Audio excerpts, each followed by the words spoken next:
win. You're in the bro army. You're in the bro army. For life. Glorious.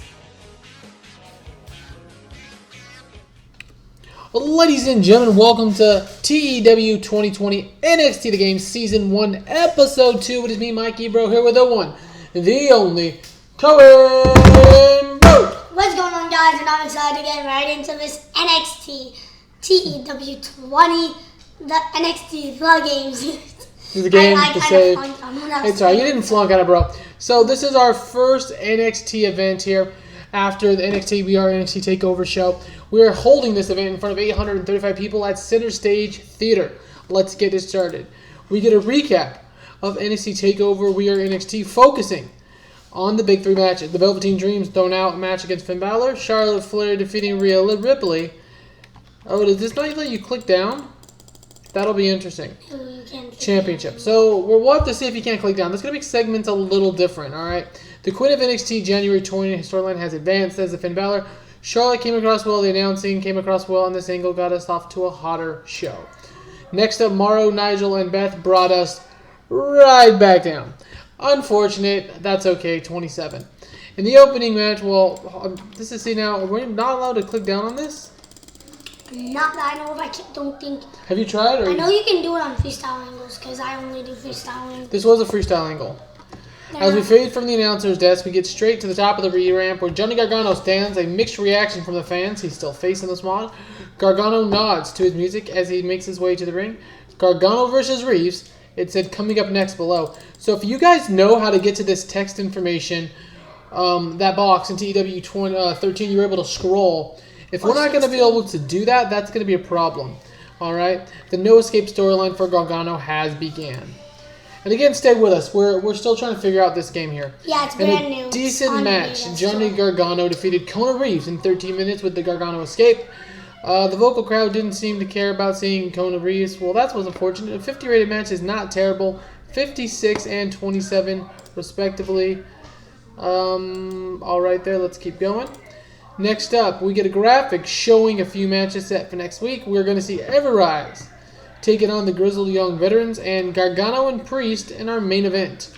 The Crosshair storylines has advanced 45. Next up, speaking of Damian Priest, we had a decent reaction from the crowd with Damian Priest defeats Eric Budenhagen in 10 minutes with South of Heaven. We'll have to change his finisher. Keith Harris debuted a staff member gimmick. It was awful. Keith Harris is a referee WWE signed and gave to us. We got penalties last week because Drake was our only referee. Well, this week, WWE was so kind to sign us a referee, but he's straight trash. And maybe give us someone else from the main roster. Main roster ref, bruh. 42. See, this sucks. I can't. You can see the text in the box. There's a ton more text. So we're going to have to do our best this episode and what to go and think of something else going forward. After the marriage, Eric Bugenhagen, who gave up a valiant effort against NXT's other rocker-style dark-type gimmick, Damian Priest. The NXT crowd begins to chant encore for Bugenhagen as Priest is already up, making his way to the ramp. So Bugenhagen gets up, starts playing to the crowd. Priest comes back down, hits his finisher, asks the fans, what, you don't want a second encore? That's what I wrote. That's what happened. We got a 42 segment rating here. And I guess it's not too big of a deal, but I like you guys being able to read along. So we'll try to figure out something to do. 42 here overall. I'd say 42D, but hey, there's no D, so it's just a 42.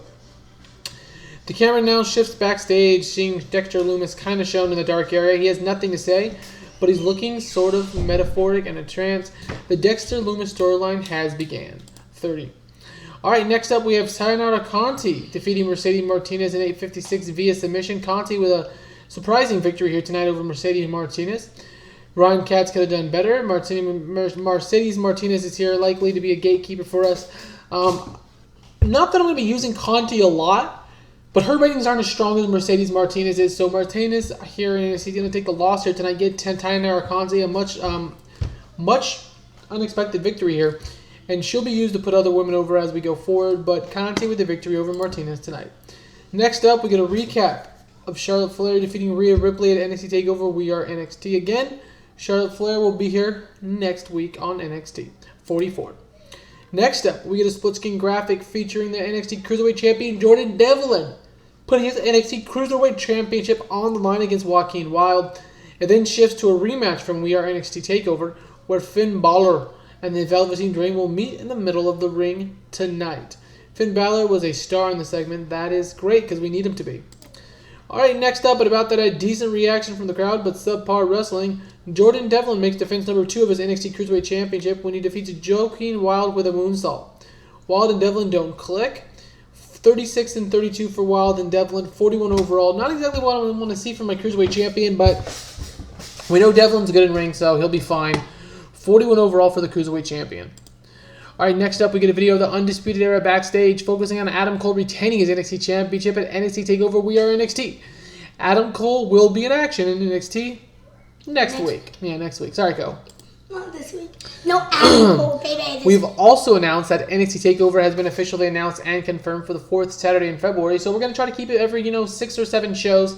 We're going to get another one in February. NXT TakeOver. The name, not telling you yet. You got to keep watching before we tell you guys. Alright, next up, the scene opens with Jordan Devlin, still the NXT Cruiserweight Champion, walking in the back as Finn Balor walks up to him extending his hand. Devlin is a bit unsure as he shakes it.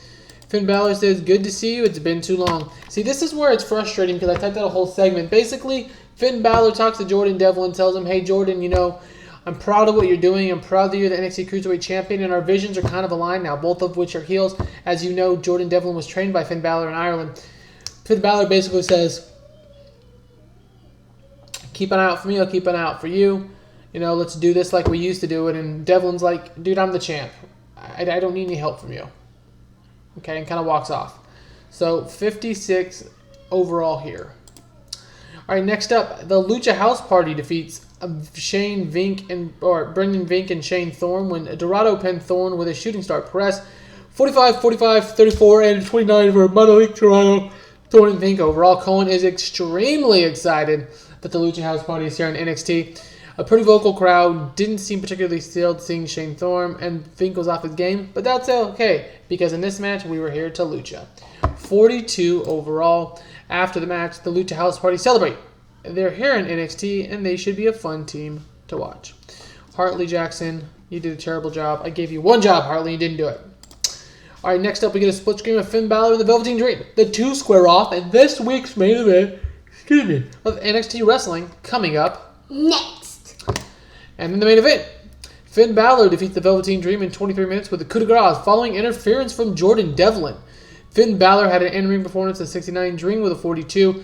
The Finn Balor Velveteen Dream storyline has advanced. A pretty vocal crowd didn't seem particularly thrilled with seeing the Velveteen Dream, and they were turned off by the finish. Well, here's the deal. The last segment with with Balor and Devlin, it was long, it was drawn out. It kind of hinted that this was going to happen. But since you didn't see the segment, because it wouldn't let me scroll like it did in TEW2020, we didn't see it. Jordan Devlin, though, has officially aligned himself, we think, the Irish Ace, the NXT Cruiserweight Champion, with Finn Balor. Now, are they officially together? We don't know. Or is he just helping his... But what we don't know, or his mentor, because protege is... Okay, I said the wrong one. He said it backwards. Either way, Finn Balor with a victory over Velveteen Dream in the main event. Jordan Devlin helped out Finn Balor, so whatever Balor was saying to him that you guys couldn't see initially got through to Jordan Devlin, and there'd be an interesting pairing, I think. Alright, 36 rating. This was terrible. The show lost its popularity in 12 regions. The show increased their popularity in 29 regions. Wild was used far too much on the show, as with Kona Reeves, both of which were in one segment. We didn't get a car crash, wild brawl, or mayhem match, and the fans were annoyed at the amount of non-wrestling segments. Well, that sucks, but we're going to tweak it. We're going to keep going. NXT The Game 2020, Episode 2, on TEW2020 and Beta 13. As you can see, there's lots of stuff we got to figure out. Hopefully some of this stuff gets worked out. But until next time, it's Mikey Bro with Cohen Bro, wishing you a glorious rest of your day. Hey.